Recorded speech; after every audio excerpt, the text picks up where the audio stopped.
Good morning and welcome to Trinity 7, and welcome to possibly the finest view anywhere in the world, the view across Morecambe Bay from Morecambe to the hills of the Lake District beyond.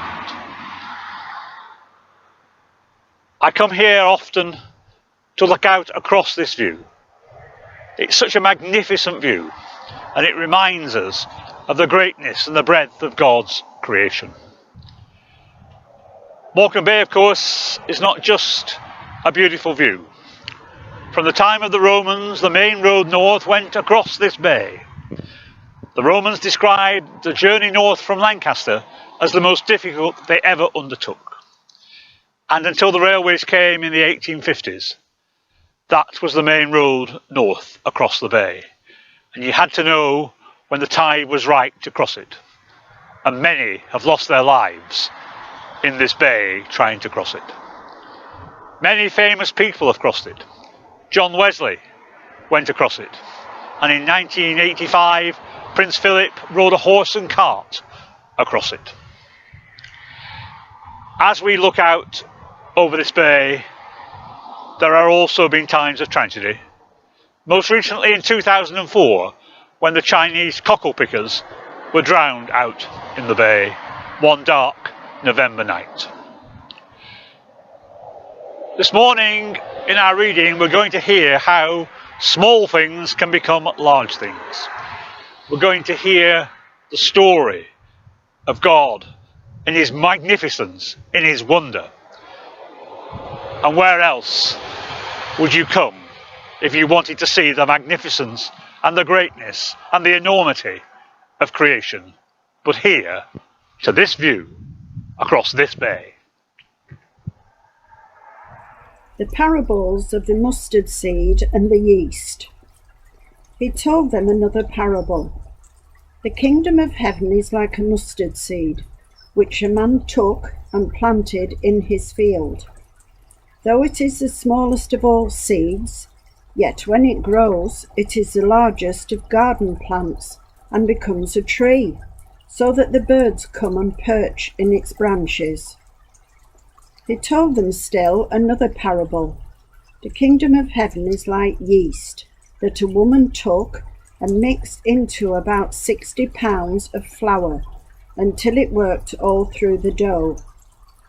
The kingdom of heaven is like a treasure hidden in a field. When a man found it, he hid it again, and then in his joy went and sold all he had and bought that field. Again, the kingdom of heaven is like a merchant looking for fine pearls. When he found one of great value, he went away and sold everything he had and bought it.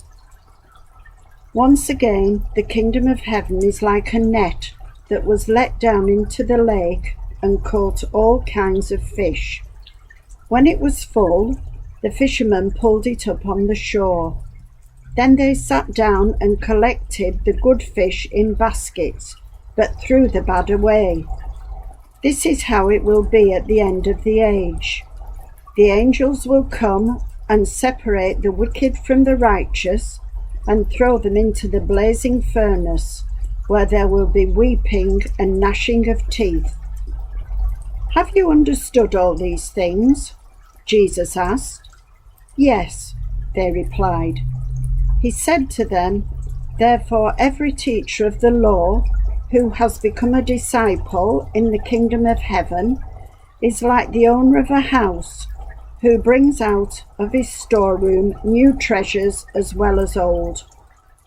Mary, thank you for that reading. It was lovely to see you looking so well, and we look forward to the day when you can rejoin us in church. We've just heard from St Matthew's Gospel a plethora of parables, and they're all kingdom parables. And the kingdom is where we are.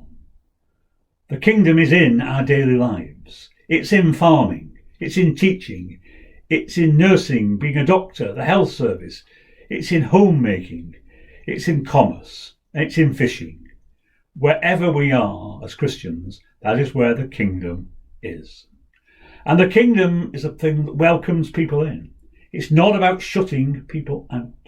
And when you welcome people in, you inevitably bring in people who've got different views from yourself. So the kingdom isn't always a comfortable place to be.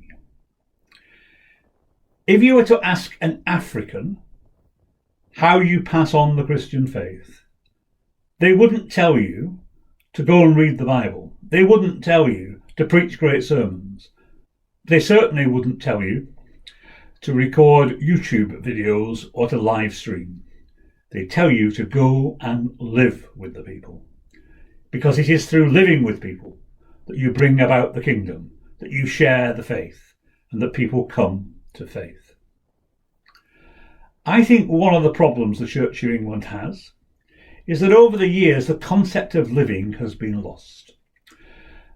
When I was an archdeacon, a number of clergy asked me, if we accept that parish, do we have to live in the vicarage?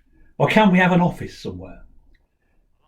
There are some clergy who see this as a job, when it was always meant to be a living, to live amongst people, to live as part of the kingdom. And I think over the last few months, the world has changed enormously. In closing our churches, it was often said, the church is about people, not buildings. And you can't argue with that. But actually, the church is the place where we come and gather. It's where the mustard seed is sown. It's where the yeast is shared. It's where the kingdom grows. And I think it would be very sad if we simply ended up with everything being live streamed or everything being on YouTube. We need to come back to church. And of course, the kingdom is in our hands. It's not in the hands of the politicians or the religious leaders. It's in our hands. And we are going to have to accept that responsibility and come back together to worship, to share, and to let the kingdom grow through the things we say, the things we do, and the things we are.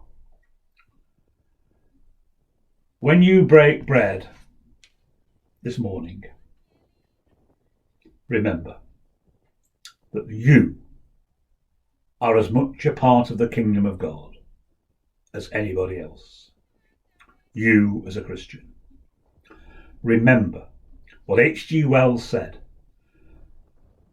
that if a historian were to write the history of mankind, they would have to include very prominently the life of a poor teacher from Nazareth, who we call the Son of God. And our discipleship of the Son of God is where the kingdom is.